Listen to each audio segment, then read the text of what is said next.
y'all, what's up? Chad Wright coming to you here once again on the channel, Team Righteous. And today we have got our buddy Brandon here in the house.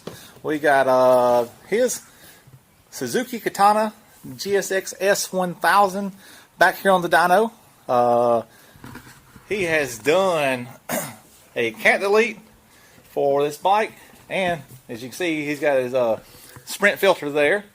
So he's getting ready to open that up there. We're going to put it in. Let y'all check this barrier out. So on here, still got the Yoshimura slip-on that he had before, and the catalytic converter goes down in here. And so he deleted this, and they put a pipe in here, welded it back up, and now he's got to have it there. So that's going to help him get some more airflow. And then also, we're getting rid of the stock air filter, and we're going to put the Sprint P08 air filter in there. So it's the street air filter. That way he still rides the bike on the street, but that way there he can get some more airflow as well. And we're doing a touch-up tune for him. So as we've mentioned before, when we tune your bike here at 57 Motorsports, you get a free touch-up tune. So he has got the first tune done with the stock header and catalytic converter and stock filter and everything. And so we've gone back, and now he has got the Sprint filter here that he's fixing to open it up, and he's got the cat delete. So we're going to do the touch-up tune for him today, see if we can clean it up for him, get a little bit more fuel in there because it's going to have more airflow, and then we'll be able to see if we can get a little bit more power out of it as well. So anyways, Brandon, let's see what that thing I do looks like. Figured it's like Christmas. I didn't want to open it up for him. It came in like while he was gone earlier, and I was like, yeah, I'll wait till he gets here to let him open it up. So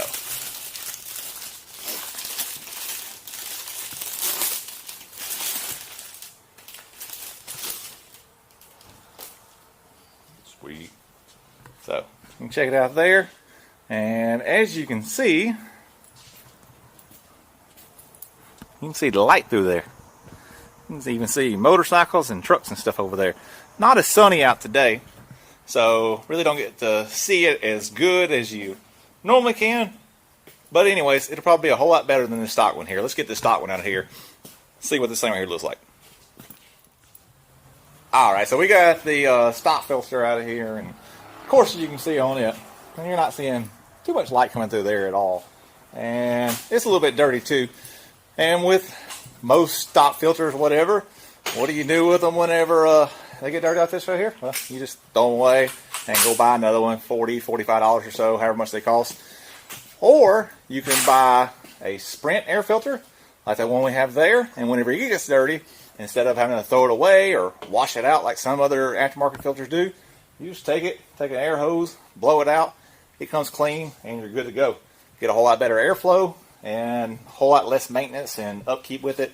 It's not really that much of a pain in the ass. So anyways, if you're looking to get one, look down in the description below. We got a link to Brock's Performance, and use the discount code TeamRighteous5 to save 5% on your Sprint air filter. So anyways, we're going to get this air filter put in here, get the air box put back on it, and then we'll start making some pulls.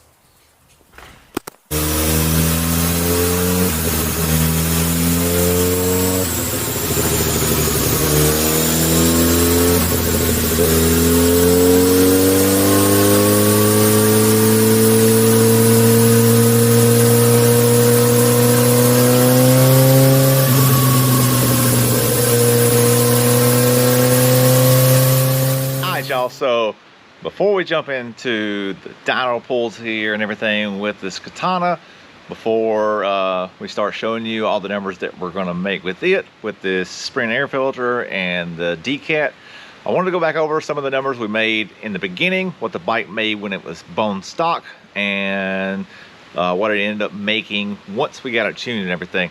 So we've actually got the updated version of our dyno software, so we're actually able to show you an overlay. So now in our videos we'll be able to show you the overlays that we've been wanting to show y'all, so when we do a comparison video like this right here, it's a whole lot easier to see what we're working with. Alright, so I'm gonna switch the camera around and let y'all see what kind of numbers we made right here. So this right is going to be the first pull we made with the bike, what it made when it was bone stock, and it just had the Yoshimura slip-on on it.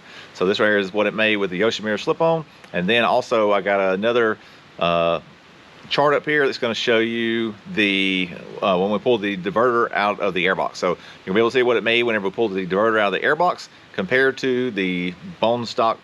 Nothing else was changed. We had it just like it was, and then we took the diverter out and we picked up a little bit of power. So I'll be able to show you that now. All right, so really didn't make up anything really below 6,000. So, and it's gonna be kind of hard to tell because these numbers run really close. But let's say right here it's 7,000 alone. So at 7,000, we went from 91.5 horsepower to 92.89. So all this is just a little bit. I mean, it's just eking up a little bit. And as we go up at 8,000, we've gained 2 horsepower. Actually, some of it fell back off some, but it never lost power at all. 9,000.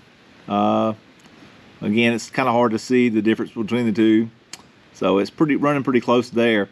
But then, as we get over here at 9,500, it starts spreading away. So we ended up making, at 10,000, we made it from 140.5 to 142.7. And yes, I know the numbers kind of hard to be able to read there as it's running across. 140.5 to 142.8. So you're at 2.3 horsepower here. Not a whole lot. As you keep going through though, like I said, it keeps staying steady 2 to 2.5 horsepower. So not very bad gains for, like I said, just pulling the diverter out. And now with the overlay, you're able to see what we was talking about in the last video about this bike, about what it was making. Alright y'all, so we got the air filter back in there. The bike's strapped down here on the dyno, so we're going to make some pulls with it here, see where our baseline is, and start making some adjustments.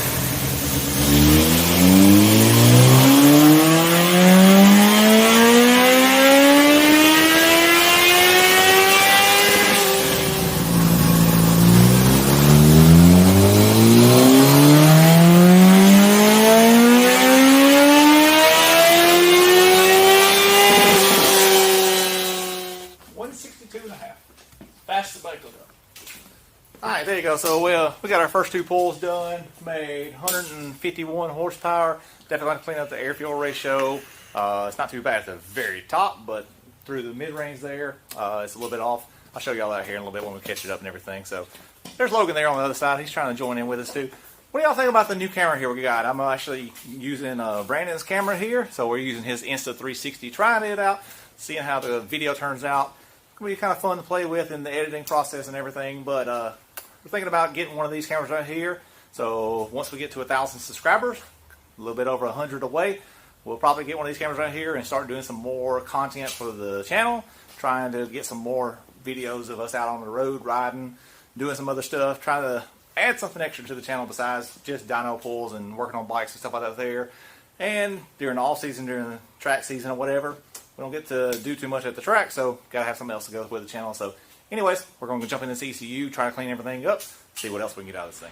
Alright y'all, so just got through making the first pull here with the air filter and the decat. And like I said, I mentioned those numbers a little while ago during the right after the pull. I just want to show you this right here with the graph overlaid. So we ended up making 151.4 horsepower right here. So with the air filter and the decat versus 150.7 is what we made before with the stock air filter and the catalytic converter that was still on the bike. So it picked up 0.7 horsepower. Sounds great.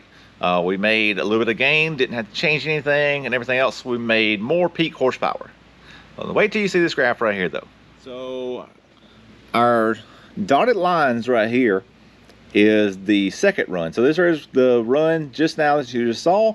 This right here is with the stock air filter and with the sprint air filter and with the decat. And then let's follow along. What do we got going on here? Well, right through here, it falls off. So it falls off right through here at 7,000.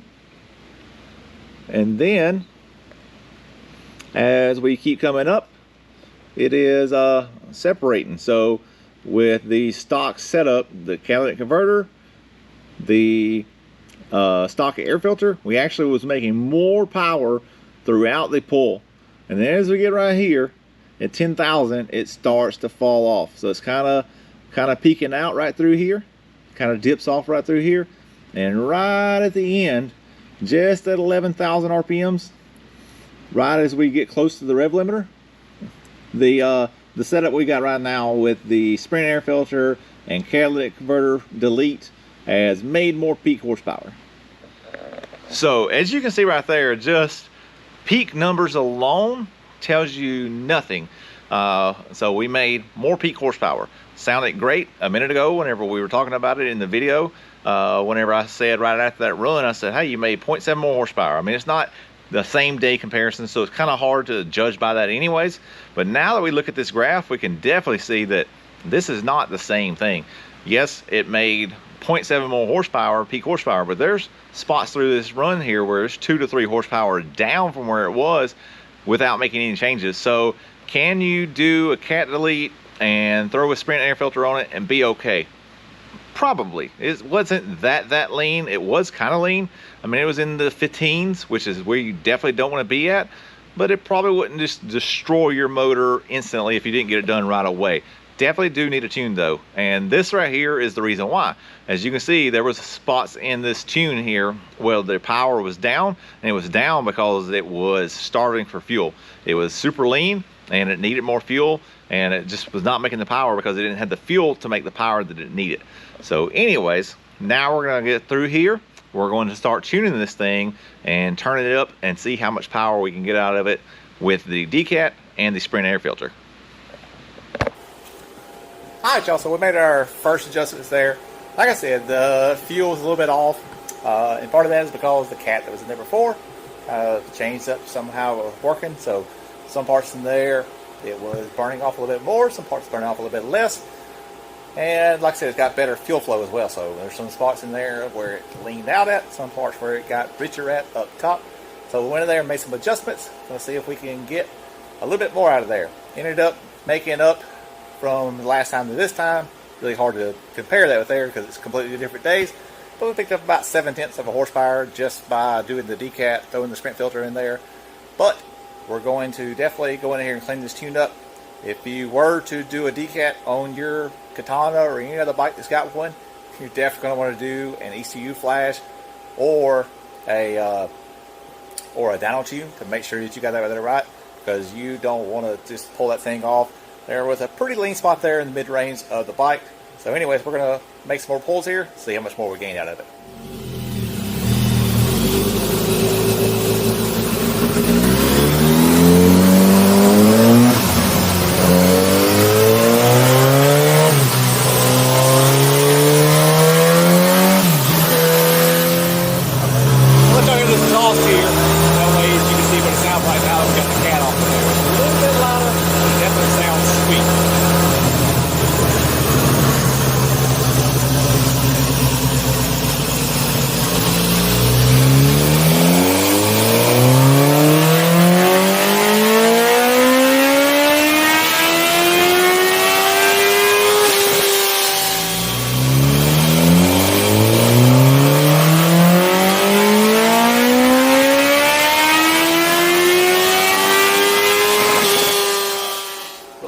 Ratio landed pretty good or whatever. So I tried to extend the rev limiter a couple hundred RPMs, and looks like it really didn't need it. It started falling off, so I'm going to back that one there back off. But other than that, they were pretty good. I'm going there, probably add a little bit more fuel right there in the center, just a little bit, and I think we should be good to go. See if we can maybe get a little bit more out at top if we can, but it looks like it hit it pretty good on there.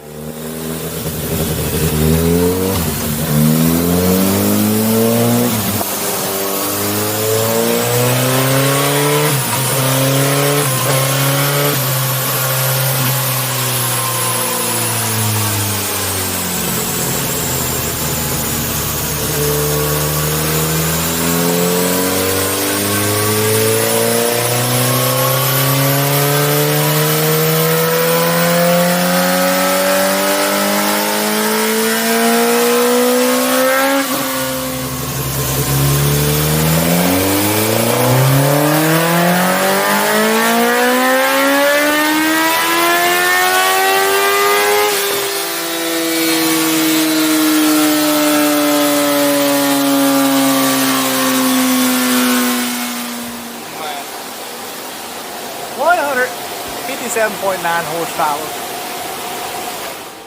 Call it 158. Let's see what we got here. We got a little bit more torque in here. We had a little bit of fuel through here in the middle. Pretty good right through there.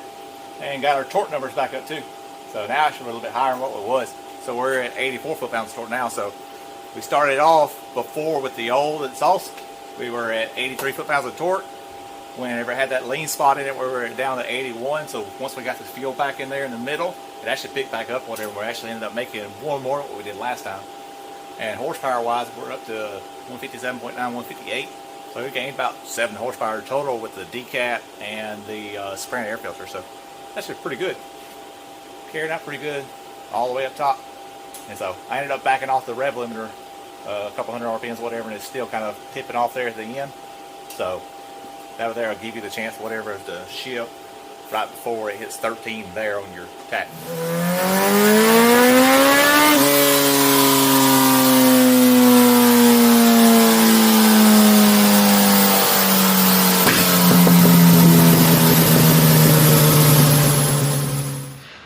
Nice, y'all. So got the tune knocked out. Like I said a minute ago, we made 157.9 horsepower. You might as well call it 158 horsepower. And man, this thing right here has definitely woke up since the day he brought it to us. So he was here for our first dyno day that we done, or not our first dyno day, but he came his first time for one of our dyno days we done. We have free dyno days every now and then. If you check out our Facebook page, 57 Motorsports LLP, you'll see on there that every now and then we'll have advertisements, whatever. We'll do dyno days, we'll do discounts for different stuff that's going on, and keep you updated with kind of what's going on in the shop and everything. So that's where you can get all the information at for what we're doing here at 57 Motorsports. But anyway, so he came to one of our dyno days, and the bike was making 140 horsepower whenever he came in. And so I was like, man, I said, definitely can get you tuned, get you some more power, and whenever you want to set it up, let us know. Well, he came back and we tuned the bike. We got a baseline, made roughly the same horsepower that day when he come in. That's what I showed you earlier. And then we took the diverter out and made him some more power, and then we tuned it and got him some more power there. Well, then he came back after he done the cat delete, and he got the sprint air filter that he ordered through Brock's using that discount code Team Righteous 5, saved him 5% off, and we got it put in for him. And so here's the results that we got now. You're going to be amazed. I'm pretty shocked by how much this bike right here has picked up compared to where it was when it started off. So remember, our dotted line is where we're at now. So right now you're already making 72.5 foot-pounds of torque compared to where it was at 65.9, and this is at 4,800 RPMs. Like, this is just cruising around, you know, right there. We haven't really even got up into RPMs yet. So you're going to see as we keep going along, this thing right here is just going to keep steadily pulling away from where it was at. So at 6,000 RPMs, he is already making 14 more horsepower than what he was making. And as he keeps going through, this is constantly pulling away from it. So he's at 100 horsepower right here at 6,600 RPMs. Before, he was at 81. So that's almost 20 horsepower that he's putting down compared to where he's at. He's definitely going to be able to feel that compared to where it was at. And it's just going to be able to run a whole lot better, and probably going to be a handful against even some Gixxer 1000s out there. Actually, while we're at it, I can pull up a Gixxer 1000 that we've tuned here and show you a comparison to it compared to this Katana here, and we'll see what the difference is if you was to put the two on the dyno same day, same everything else or whatever. We'll see what the difference is if we was to compare the two. But anyways, as we keep going through, you're going to see peak torque's going to pick up through here. He's making 84 foot-pounds of torque here where he was originally making 75 when he come in. And then look at the horsepower, still steadily going up. So before it peaked out 140.5 horsepower, and we're making 153 there, but we're still pulling away, as you can see through here. So we're going to continue to just keep making power. And as the horsepower was falling off when it was stock, this right is where your stock secondaries close off. we're going to continue to make power. Where we make peak power at 157.9 was making 135.5. So that's 22 and a half horsepower more than what it was making there right before it was hitting the rev limiter. And now his rev limiter is extended, so he can continue to pull out further, and it's not going to shut off on him early when it's still making power. So I mean, that's the great advantage of what we can do here. So whenever you go into your ECU, the secondary throttle blades, they're on top of the regular throttle plates. So the older bikes, they have those. This is a newer bike that's here, but it still has the older style secondary throttle plates in it instead of the electronic throttle plates. And so whenever you go wide open, you open your regular throttle plates, but the secondaries, they control everything.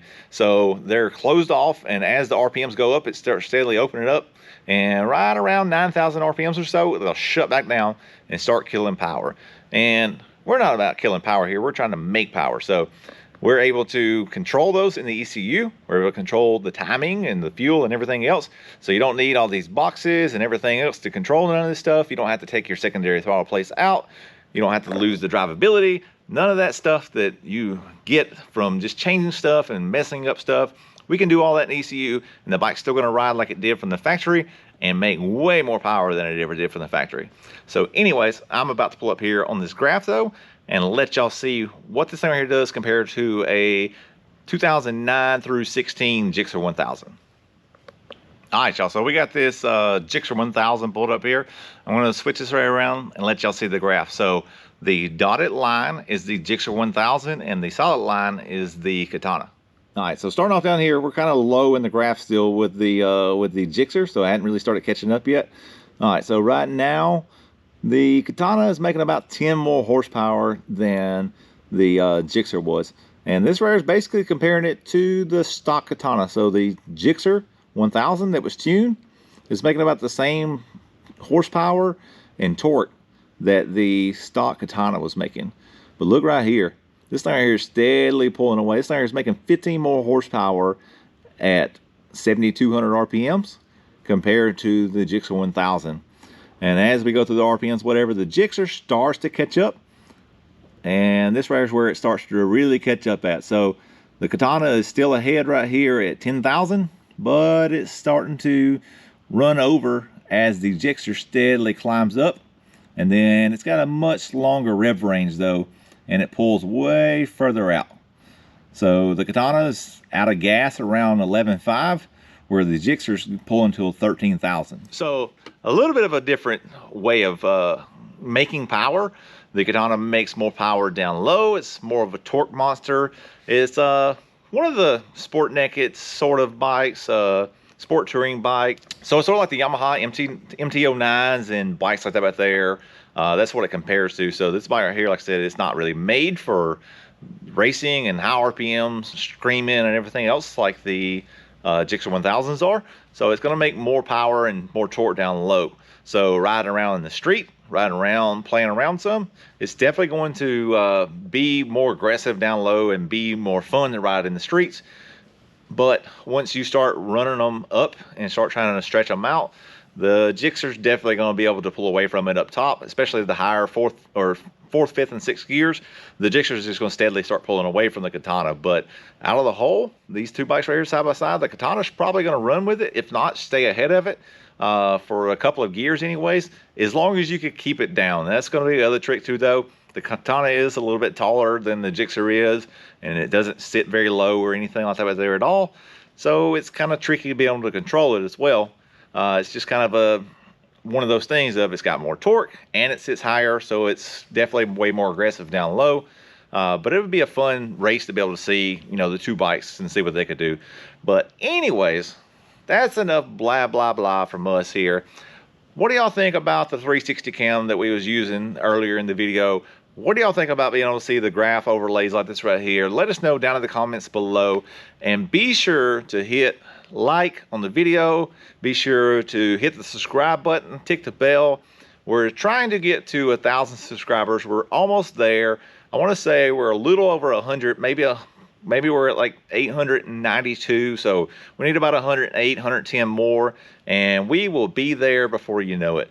But our goal definitely, of course, to reach 1,000 subscribers this year. I was trying to reach it by the end of 2022. Didn't quite make it, but I definitely know we're going to make it this year, obviously. So our goal this year is probably going to be to hit maybe 2,000, because I didn't get all 1,000 subscribers in the last year. It's been about 2 years that we've been at this with the racing videos and traveling videos and other stuff. So we was able to make it to 1,000 within 2 years, or almost within 2 years. So hopefully within this year, by the end of this year, maybe that we can get to 2,000 subscribers by December of 2023. So y'all help us out. Share this video out with your friends. If you know anybody that rides a Katana and they're wanting to get their bike tuned by us or get their ECU flash, be sure to hit us up. All the contact info is down in the description below. So be sure to reach out to us. We'll be happy to help you out. Appreciate all y'all. Have a good one.